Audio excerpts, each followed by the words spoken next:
The night air over Baghdad carried a strange stillness, the kind that settles in just before something breaks. Inside the sprawling military base on the outskirts of the city, routines continued as they always did, guards rotating posts, maintenance crews finishing late checks, and pilots reviewing logs under harsh white lights. It felt like any other night in a place that had seen too many long nights to count, but beneath that calm, something was already in motion, something small, quiet, and nearly invisible against the vast darkness.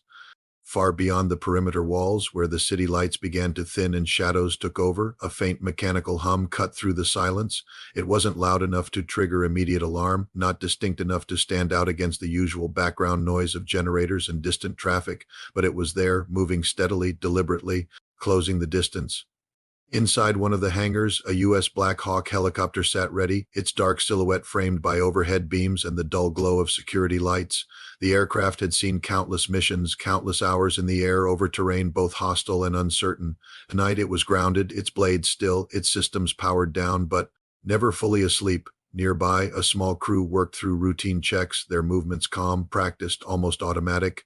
Then, somewhere along the perimeter, a sensor flickered. At first, it registered nothing unusual, a minor disturbance, something too small, too low, too slow to be immediately categorized as a threat.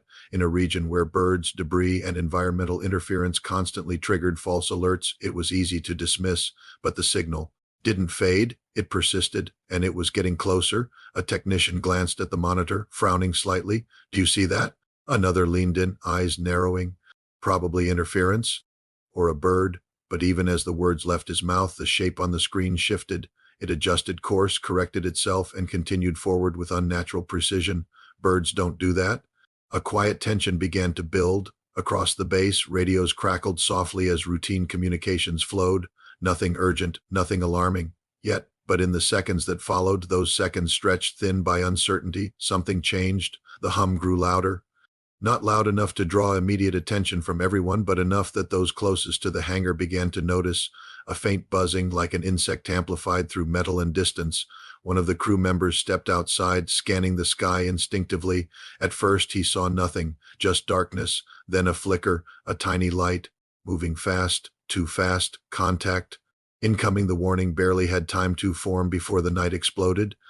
A flash of blinding light tore through the hangar area, followed by a concussive blast that slammed into everything within reach. The Black Hawk, moments ago a silent presence, was engulfed in fire and debris.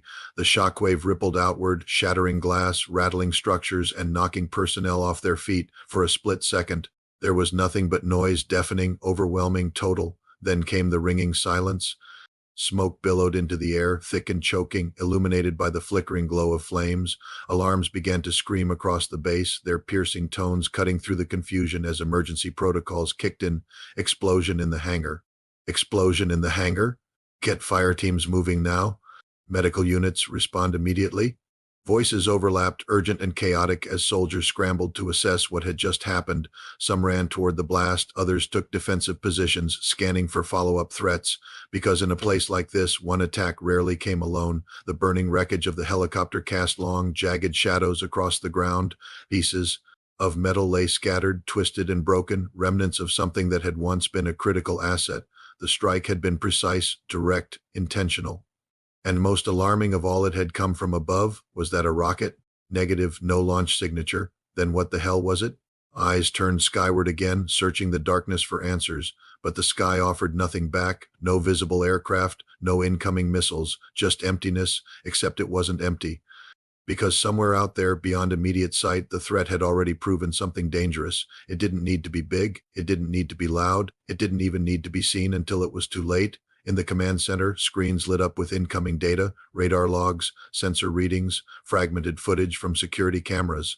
Analysts worked rapidly, piecing together the sequence of events: low-altitude approach, minimal radar cross-section, thermal signature, barely detectable.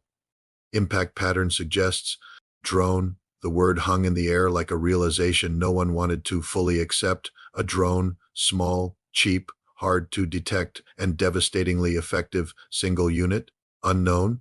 Still scanning for additional contacts. That uncertainty hit harder than the explosion itself, because if one had made it through, how many more could follow?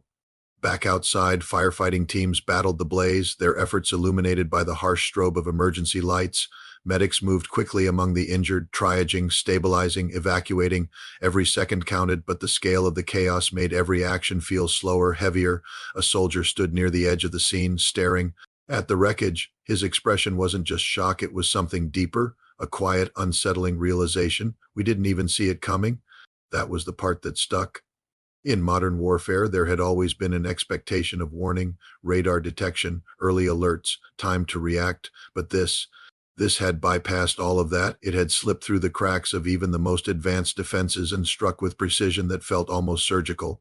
And as the base shifted into full lockdown, one question echoed through every level of command: if this could happen here, where else could it happen? Across the region, intelligence channels lit up with urgency. Reports began to circulate, fragments of information forming a larger, more troubling picture. The use of drones in conflict wasn't new, but the way this one had been deployed, the timing, the accuracy, the ability to evade detection suggested something more refined, more deliberate, more dangerous, because it wasn't just about the damage done, it was about what it proved: that the battlefield had changed, that the barriers once relied upon for protection were no longer absolute, and that the line between safety and vulnerability had become thinner than ever before. Hours later, as the fires were finally brought under control and the immediate chaos began to settle into controlled response, the base looked different, not just physically. Though the scars of the explosion were impossible to ignore, it felt different, quieter, heavier, because the illusion of security had been shattered in a single, precise strike, and in its place, a new reality had taken hold, one where threats didn't announce themselves, one where danger could arrive silently from anywhere at any time, one where even the most fortified locations could no longer assume they were beyond reach. The sky above Baghdad remained dark, unchanged to the naked eye, but for those who had witnessed what happened that night, it no longer felt empty, it felt watched. And somewhere out there, unseen and unheard, the next move was already waiting, because in this new kind of war, nobody is safe.